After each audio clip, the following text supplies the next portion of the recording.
This is Anna Laura Brown from spectrumofhope.com. In this video, I would like to talk with you about what to do if you get an autism diagnosis or an autism spectrum disorder diagnosis for one of your children or one of your loved ones. Now, I want to start by telling you that of course it's hard, it always is. My parents personally went through that with me when I was 5 years old. But now you would hardly even know that I had ever even gone through it, and most people that I meet have no idea that I'm actually on the autism spectrum. So, there definitely are things that you can do that can help the situation and that can make it so that your child can grow up to be happy, productive, and independent. But the reality is that it does start with you, the parent, taking the right actions when the child is young enough. You don't want to be avoiding things or not doing things just because you think it's hard or complicated or for some reason you think you just can't do it. So let me give you some tips about some things that I've learned both from my own experience of being on the spectrum and from what my parents did with me, as well as from my own experience in working with and being exposed to quite a few parents and children who are on the autism spectrum. Okay, the first tip that I want to give you is that you want to take some time to relax, take some deep breaths, and calm yourself. It's going to be really tempting to get very stressed out, very upset over the whole situation, and to totally just blow up. And you really want to avoid doing that if possible. Of course, it's fine to cry in private and that kind of thing because, it is hard and it is going to be a challenge, and your child, depending on where they fall on the spectrum, may or may not be able to do some of the things that you hoped they would be able to do. So, that is hard for you as a parent or a loved one, depending on your situation.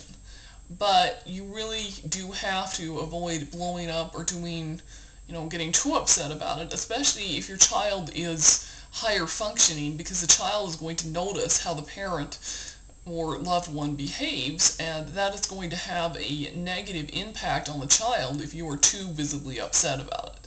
So that's the first tip I have. The second tip I have about it is that you may want to consider going to another doctor and getting another second opinion, especially if your child is in, like the Asperger or PDD and OS range, because,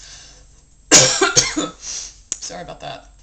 The reality is that sometimes different doctors will diagnose things a little bit differently, and there's also what's called sensory integration disorder or sensory processing disorder, and it is possible to have that and not be on the autism spectrum, although they're interconnected and related, and the treatments and therapies that you use for those are similar.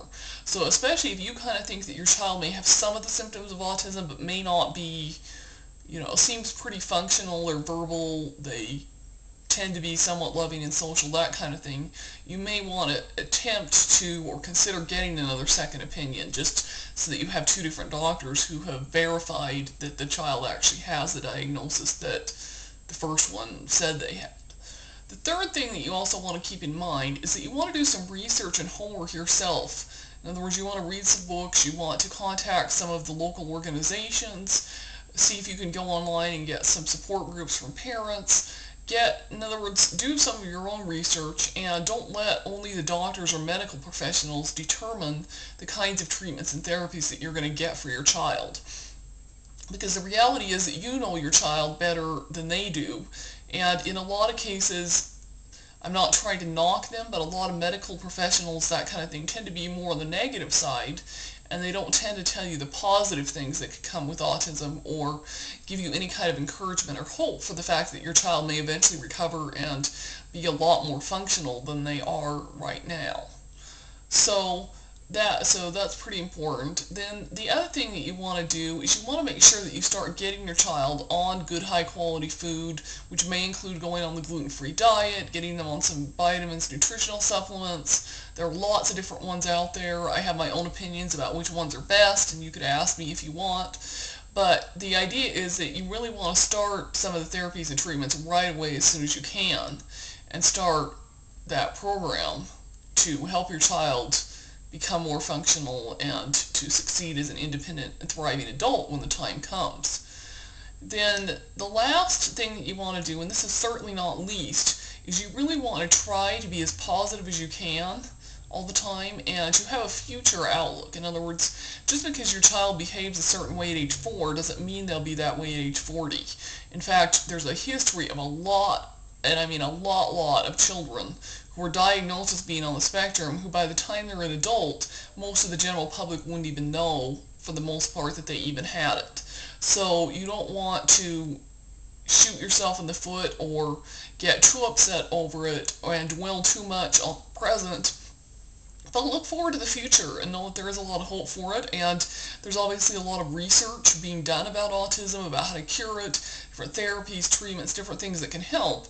And so, 20 or 30 years from now, there may be a lot more new things on the market that are not available now, and you just never really know what your child will be like when they're an adult. So you don't want to look forward too much. Instead, you want to focus in the moment and do whatever you can to help them without trying to be too negative. So anyway, these are just my thoughts. I hope this has been helpful to you. If you would like to contact me, there's information on my website, aspectrumofhope.com, where you can get in touch with me.